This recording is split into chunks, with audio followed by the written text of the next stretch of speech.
What's up, guys? I want to welcome you back to another Q&A video. As always, everything is timestamped, and if you have any questions, leave them down below. So with that said, first question. Hey Alex, would adding fat grips to any movement prevent biological law of accommodation? Okay, great question. And the thing is, you said any movement. My response is absolutely not, because you have to understand that for certain exercises, fat grips is not going to change a motherfucking thing. Take the bench press, for instance. If you add fat grips to it, it's going to make the bar a little bit thicker, right? But it's not actually going to alter the movement pattern in any way. It's not going to modify the joint angles. At the end of the day, you're still doing a flat barbell bench press. It's not different enough to cause a significant change. Therefore, if you try doing week 1, max effort bench, just regular bench, week 2, bench with fat grips, you're probably going to regress in strength. I highly doubt you're going to hit any PRs because it's way too close. Something that would be better is perhaps doing a reverse grip bench, because now you're actually going to change the movement pattern. You're going to have more elbow tucking, more tricep on the way up.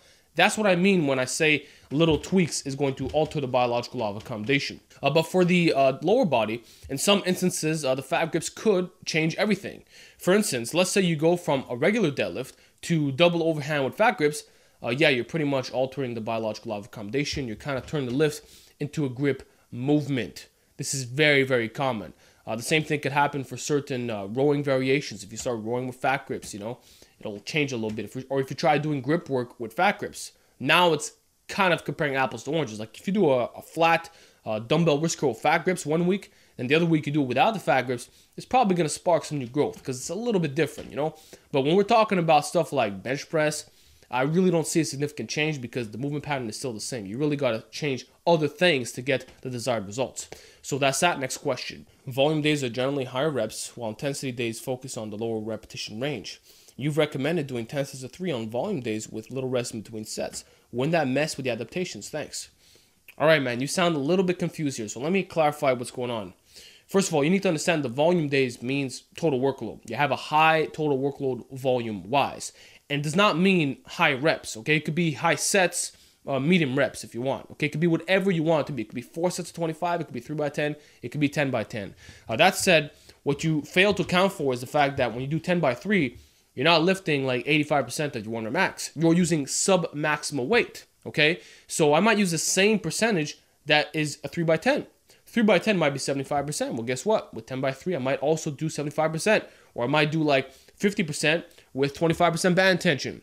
So you see, it's sub-maximal weight. And the thing is, if you do the math yourself, 10 times 3 is 30. So I'm still getting 30 total repetitions, which is what? The same as 3 by 10. And when you couple in the low rest of 30 seconds, I'm getting all the metabolic fatigue I need. You see, so you're getting confused. I know the way your mind thinks. You're thinking, okay, I'm doing reps of 3, therefore it must be heavy. But no, you're not understanding that you could use sub-maximal weight with triples. It's not the reps that you do. It's not the sets even. It's the total workload. It's the sets multiplied by the reps, all that shit. So that's what you should really be looking for in the volume days. So that's that. Next question. I want to do neck training because it would be very beneficial for soccer. I'm just worried because I'm still in the beginning of my novice phase and my chin is fucking small and short. I have terrible chin genetics. It is what it is. Should I train neck or would my physique be ugly because of the small, short chin? Okay, first of all, let me address your question from all angles, which is a great freaking question. Number one, yes, for soccer, you should definitely be training your neck because you will have a lot of collisions. You see it many times in the World Cup. These guys, they run into each other. It's like head on head, and you want to make sure that your neck is a shock absorber. And the best way to do this is by getting very strong at it. So definitely start doing some neck extensions, some neck curls, some side work, maybe some twisting in there too. But it's very important to prevent concussions. Like, it could save your life. It could save your life in a car crash. It could save your life on the field. Secondly, you're a novice lifter. I would say definitely train your neck. If you saw my video, my top 5 training mistakes, that's one of the biggest regrets that I hold today, which is the fact that I did not train my neck when I was a beginner. If I would have done so earlier, I would have had a huge fucking neck by now. It would be way above 20 inches. So definitely train your neck right now. You're not going to regret it later in life. And then lastly, your small chin, right? Well, guess what? I don't have really good chin genetics either. When I used to be clean shaved, guys would point that out. They'd be like, damn, Alex, you got like no fucking jaw. It's true. I have really bad genetics for my chin. I have bad facial hair genetics. I have bad chin genetics. So that's why, number one, I have a beard. If you grow the facial hair, it'll make your chin look larger. But secondly, growing a bigger neck will make your face look more attractive. I'm going to put a picture on the screen for you, okay, of like I think he's a rugby player. Well, look what happens to this guy, and he has a small chin too, when he goes from big neck to small neck. You see what I'm saying? And that's why, folks, neck is one of the most important muscle groups you can get for looking more masculine, for looking sexier. Trust me, women love a guy with a thick neck. They fucking do. I don't know what it is. It's some primal instinct or some shit, but they look way more fucking attractive. All the most attractive men, even the skinny fitness models, tend to have good sized necks. The least attractive men are the ones with little pencil necks. I'm telling you guys, this is fucking science here.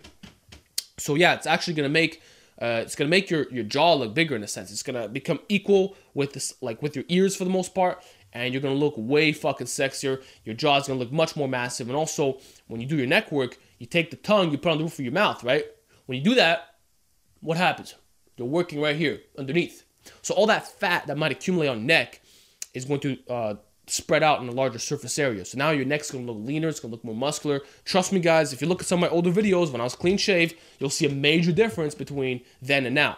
So yeah, man, for you, it's beneficial on all fucking levels if you start training your neck. Seriously. So that's our next question. Hi, Alex. I have a question about deadlifts on volume days. I've done the 8x3 at 50, 55, 60, and I'm unsure whether I should increase the percentage or change the deadlift style. What is the best way to ensure progress in this regard? Thanks. I'm going to give you some different options here, right? But first of all, I would say the best way of making progress on dynamic effort pulls is by adding band tension. Hands down, nothing can fuck with this because it's really repeatable, and it's the best way to do it. You don't have to change your movement pattern. You can keep doing your regular deadlifts. Essentially, the way I would do it is this, right? Go 50, 55, 60 with maybe some light bands. And then the week after that, well, next segment, start doing average bands, but lower the percentages by 10 points, you see? So now you could still do your regular deadlift, but you just change the band tension. So I think changing band tension is the best way. That's one way you could do it. The second option is to change the percentage as well as the set and rep format. Now you're saying you're doing 8x3, right? Well, you can also do a 10x2 if you want, or 20 sets of 1, which is fucking insane. But there's a lot of options. You could do 12x2, 10x2. You could change the rest intervals a little bit. Maybe you could up it to like 45 seconds instead of 30. And you could change your percentage. So instead of going 50, 55, 60, you can actually do, especially if it's straight weight, 65, 70, 75. You see? That's one way of doing it. You could also change the exercise. You can move on to dynamic effort rack pulls. I did this a lot back in 2016. I would do like 8 sets of 3, 9 sets of 3, and I also use bands on top of it. And I would do rack pulls below the knee or rack pulls at the knee. So you see there's a lot of options you got here. You just got to be creative. But personally, I would say if you're trying to get a bigger deadlift, hands down, regular speed pulls, 10 sets of 2 about, with different band tensions, alternating between, is the best way to do it. But if you want to do the other options, be my guest. So that's that. Next question. Alex, when I'm on a bulk with little surplus, like 10%, where you gain not a lot of fat, when should I start cutting? You see, I don't really understand these questions. People they're going to say, when should I start cutting? Like, dude, that's up to you. Only you can decide how fat you want to look. It's as simple as that. So if you're going past 20% body fat and you have all kinds of fucking love handles and shit, like maybe that would be a good time to start cutting, you know? Personally, I think you should strive to aim for the 15 to 20% body fat range, not go higher than that. If you start going higher, your face starts getting more bloated, you start getting a little bit of gut. So you got to have a certain range. So my advice for you is figure out how high you can go before you start looking like fucking dog shit. Simple as that. Like for me, I think 20% is the highest that most guys should go for. You can argue 25% if you really want ultimate bear mode and shit, but for most guys, that's going to result in a really bloated physique. You're not going to look too good. So that's just my opinion, though. So I think figure out what's the highest body fat that you want to tolerate, and once you hit that amount, then maybe start cutting or recomping or maintaining your weight. I can't decide that for you. At the end of the day, you have to define what your own goals are. So that's that. Next question. If you are doing conventional deadlifts after high bar squats on intensity day, is it necessary to max out the deadlift too? Absolutely not. You see, you should only max out on like for the upper body and the lower body, like one movement. You can do singles afterwards, but they shouldn't be 100% sets in a sense. It shouldn't be all out. It should be like 85, 90%. So that said, I'm going to say this. Whatever is more important to you, either your squat or your deadlift, that's what you want to max out on. So if you have a good squat, above average, it surpasses your deadlift in a sense from a proportion standpoint, then start maxing on your deadlifts. Do your deadlifts first, 1 rep max, and then for your squats, you do work weights. Simple as that. That's how I would train. If I was trying to get a bigger squat, I would squat first and I would do deadlifts later. So you might do 3 sets of 3 on a deadlift, or you might do a 3 sets of 3 on a back squat. You reverse that order depending on which exercise you want to specialize in. So if you want a bigger squat, you max out in the squat, you do rep work with the deadlifts. You want a bigger deadlift, you max out in the deadlift, you do rep work with the squats. Does that make sense? So yeah, that's just a simple way of viewing things. I mean, it's nothing complicated, but that's just how I would do it personally. So that's that. Next question. Alex, I know you touched on this several months ago, but I do not remember the strength for women. My girlfriend is 5'3" and about 115. What would be good numbers to shoot for if men's are 225, 5 bench? Okay, yeah. For women, the problem is that we don't have a lot of women in this iron game. I mean, we have a few there in the online fitness community, but it's not standardized. Like men, we've had thousands of dudes run starting strength and a ton of other novice programs, so we kind of have an idea of what's obtainable. But women, it's like, it's a smaller sample size. There's not many women reporting their strength gains, so it's kind of it's hard to give you an estimation here.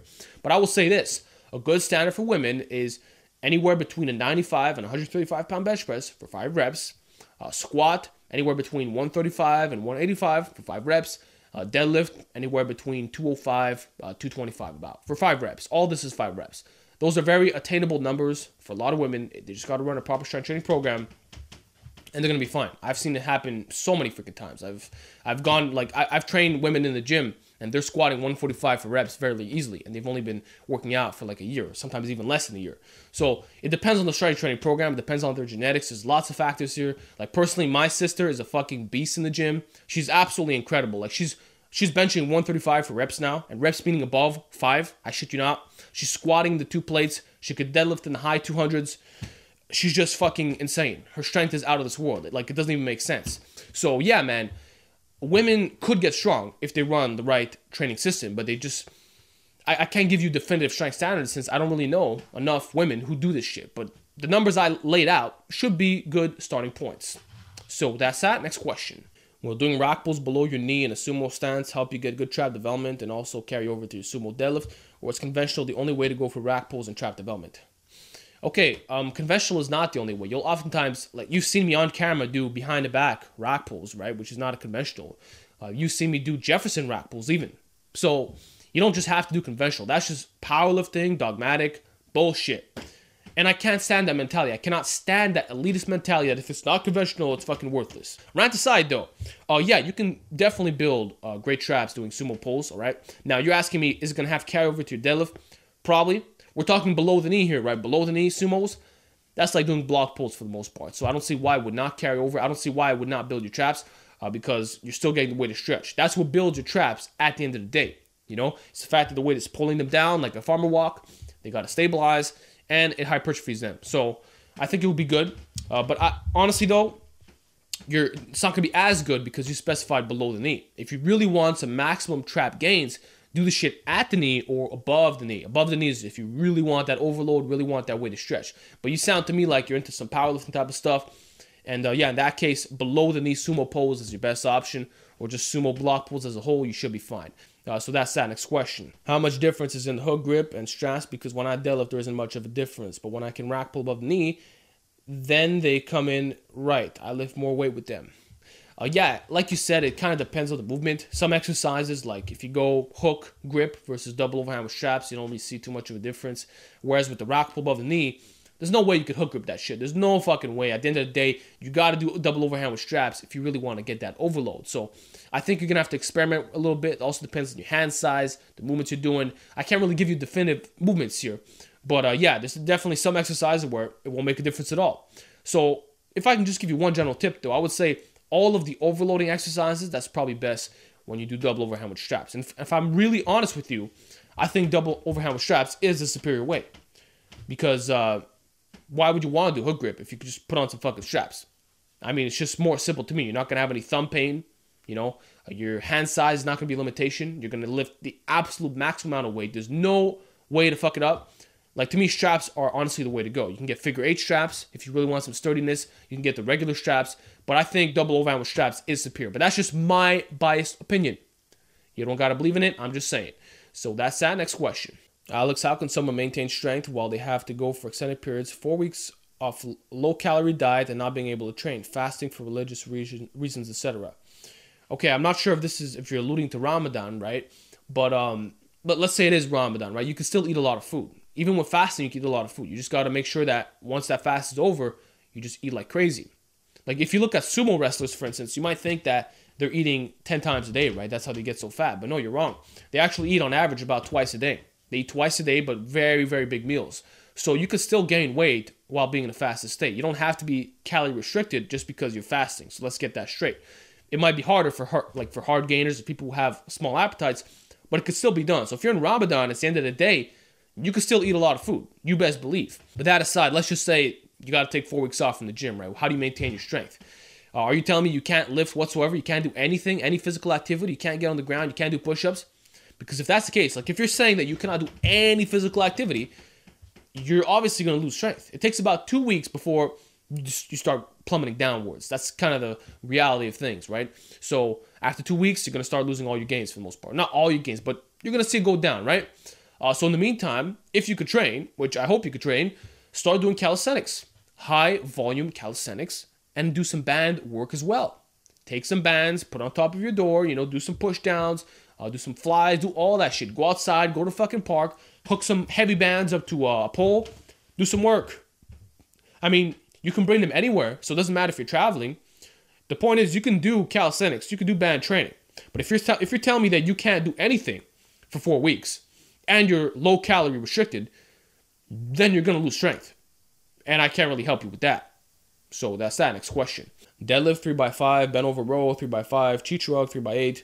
Barbell curl 3x8, neck curls 4 times max. Alex, is this a good back workout for a novice? Been training for a year, but inconsistently and non-dedicated.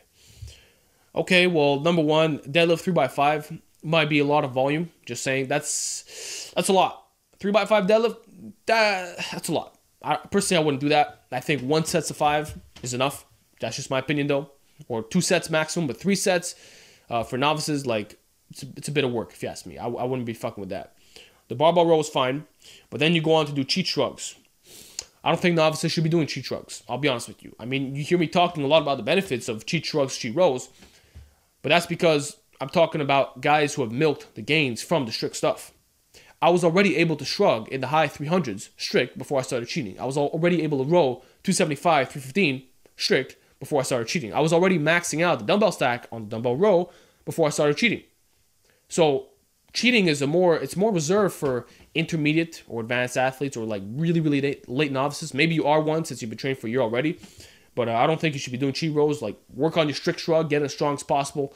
And once you start having plateaus and you're not satisfied with your traps, start cheating a bit. They're going to grow like fucking crazy. So I wouldn't do a cheat shrug. And also, like, 3 movements for the back is not necessary if you ask me. Like, I would suggest you cut your volume back a little bit. Maybe consider checking out my free novice program.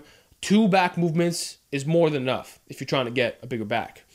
And then also you go on to do neck curls, right? 4 sets of neck curls. Okay, neck curls are a great exercise, but guess what? There's other parts of your neck. You're forgetting about the extensions and the side work. So definitely work your neck from all angles if you're trying to do that. And barbell curl, that's not a back exercise, man. So I don't know why you included that in there. Maybe weighted chin-ups would be better if you're trying to get some extra bicep in there too. So that's just my take on your little back routine. I don't know if you're doing this in isolation, like as a back day, or if it's part of an upper lower, or if it's part of a full body. But yeah, I wouldn't really do it. I'll be honest with you. I think you should check out my free novice program. That should really help you out with what you're going through. So that's that. Next question. 30-year-old novice here. Any opinions or what I should expect age-wise? Okay, first of all, congratulations. I think it's a great thing that at 30 years old, you're going in the iron game, really kicking some ass, so that's good. But to answer your question, you should still see really great gains as a 30-year-old male. You might have, like, because your testosterone levels are a little bit lower, you might have a little bit more trouble recovering. That's kind of normal. That's kind of to be expected, right? And your strength gains might not be as fast. But you could still become an elite lifter at 30 years old. After, like, let's say after about 15 months, right, you should reach intermediate stage. 12 months, 15 months, I have no reason to believe why you would not be benching the 200s, squatting the 3s, deadlifting the 4s. It could definitely be done at 30 years of age. Just make sure that you're optimizing nutrition and that you're running a properly written novice program. Now, luckily for you, I do have a free novice program, which has been used by thousands of men across the world. Many of them were in their 30s, and they made terrific gains. So I would definitely look into that. You could use the lowest amount of volume listed for the program if you have troubles recovering because of your lower testosterone levels and stuff like that. And I think you're very much going to enjoy it. And then also consider the fact that as a 30-year-old male, you're most likely very tight. You were sedentary your whole life. So start doing some mobility work and start doing some GPP and calisthenics to really get some starting work capacity in there. So I'm going to say mobility, GPP, calisthenics for good 3 to 4 weeks. Really get your body fit, maybe some low intensity cardio in there too. And then hop on the novice program and make some killer gains. But I think you're going to be just fine. You're still very young, man. I mean, trust me, the standard of living is increasing. We got all these training knowledge. We got all the nutrition coming out. Like, you're going to be definitely fine. So best of luck to you, sir. And yeah, next question. Is tearing your bicep when using mixed grip common? Believe it or not, no, it is not common. I mean, I know you've seen these bicep tearing compilations, but what you have to understand is that these are rare cases. They're very rare cases. And it's usually some jackass ego lifting, which is that is common. Ego lifting is common. So it's either some guy ego lifting, or two, it's a guy who's on drugs. And when you're on drugs, the muscle strength tends to surpass the tendon strength. They do not develop at the same rate. Whereas when you're natty, the tendon strength will actually surpass the muscle strength in many instances. So the chances of tearing your bicep is pretty unlikely. Now, here's the deal. As long as you are not doing overuse, right? You're not overreaching 24/7. You have a properly written strength training program. And most importantly, you're not ego lifting. So you're not bending your fucking bicep, the underhand grip. I don't see why you'd be tearing your bicep. And again, if you want some extra resources, see my video I made called How Not to Tear a Bicep. I think if you implement all those tips, you're probably never going to tear a bicep in your entire life. Unless, of course, you decide to hop on some drugs. But I talk about that in the video. So check it out and let me know what you think. So that's our next question. Does a 315-pound Zercher squat guarantee large legs and or posterior chain? The term guarantee is rather strong. Okay, so I can't... no, I'm not going to guarantee it. You have to understand that genetics is going to be the largest thing here in determining how big your legs are going to be. All right, so that's kind of what it is. But 315 Zercher squat is pretty good. Like most guys who could do 315 Zercher squat, they can at least back squat 4 or 5. And would you agree with me that most guys who could back squat 4 or 5 are going to have some pretty decent legs? They're going to be pretty good. In my opinion, like if you could already, like if you can get 315 for 5x5, you're already going to have like 70-80% of your leg potential realized.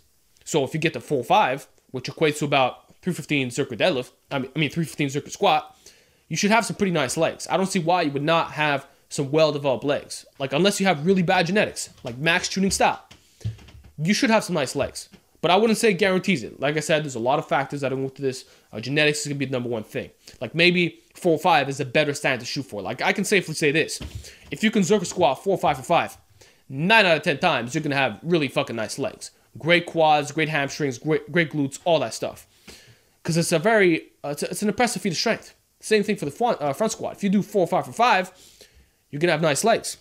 But 315 for a single, I don't know if it guarantees it. Maybe we got to up the standard a little bit. So that's that. Next question. Alex, what are your thoughts on isometrics? Isometrics are fine. When you do them, the strength development will radiate 15 degrees in all directions. So if I do isometrics like rack pulls, right, at the knee level, it's going to radiate 15 degrees upwards, downwards, everywhere. So it's great for breaking through sticking points. And I would say give them a shot. So yeah, give isometrics a shot, man. I guess it won't harm you. Like I would say like isometric deadlifts, for instance, are better than doing pause deadlifts. Like you'll see a lot of guys that are going to pause like at the shins. And to me, that's not really doing anything. You might as well just fucking push against the pins, right? And make sure that the bar's not moving. But you're doing isometrics. Now the strength is actually going to radiate in 15 degrees, all directions, rather than just staying tight in that position.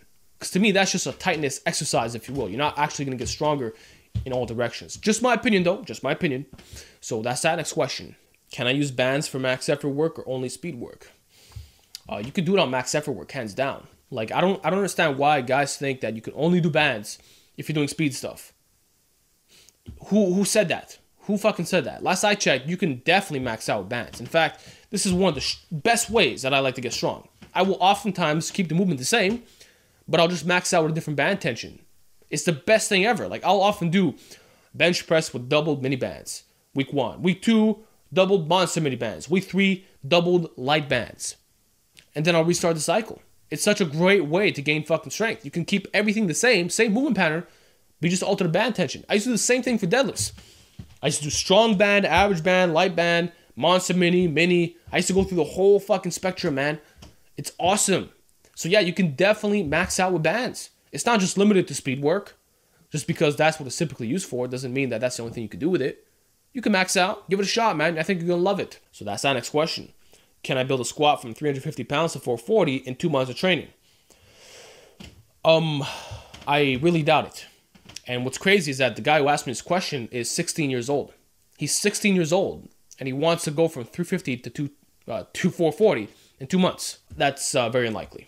Unless you have really, really good genetics and a solid fucking strength training program and really, really good nutrition. Even at that, 2 months is way too fast. Like, dude, do you realize what the fuck you're asking me? You want to add 90 pounds to your back squat in 2 months at 16 years old. I mean, if you're genetically elite, sure, you'll probably get it. But yeah, for most lifters, they're not going to see such fast gains.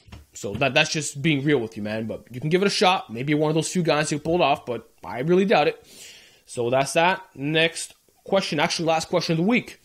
What is your favorite lift and why? Has this changed since you started lifting? Yeah, man, this has changed a lot. Like, my favorite lift, I would say it even changes every couple months. Like, I would say back in the day, my favorite lift was actually the barbell back squat. I used to love squatting. I was so good at it. I had perfect leverages for it. I would make really fast strength gains. I just love squats. I loved barbell back squats. Loved it. I would go to the gym to squat. I would say, fuck upper body, I'm just going to squat. And I know that might sound weird coming from me because you never see me squat in my videos, but that's the God honest truth, man. Squats were fucking, man, it was amazing. So squats have always been a personal favorite. Bench press used to be a favorite of mine as well. I used to really like squat and bench. Those are my go-tos, you know. And pen rows were fun as well. I used to really like pen rows. And I don't really know what else to say. Push-ups too. But those are my go-to for the most part. But nowadays, I would say probably the rack pull above the knee is my favorite exercise. I just like the way it feels. You can lift super heavy weight. It's a great movement. It's fucking phenomenal. But my interests are subject to change. I like to go, I'm a creative type of guy, you know. I'm going to often change what I like to be fun. One week I might find a rack pull above the knee to be fucking dreadsome. Another week it might be the greatest thing in the world. So I don't really think about questions like this, man. All I can say is that, yeah, over time, my interests have definitely changed. I went from being a squatting and benching maniac to not even doing the fucking lifts. And you know what? I think it's going to happen to you too. The longer you train, probably the more diversity you're going to want. But again, I'm just speaking off my experience here. We're all different here. I'm just not that type of guy who likes doing the same stuff over and over again. And I grow out of things pretty easily. So that's that, man. Hope you enjoyed this Q&A video. Give me some more questions down below, and I will answer them all next week.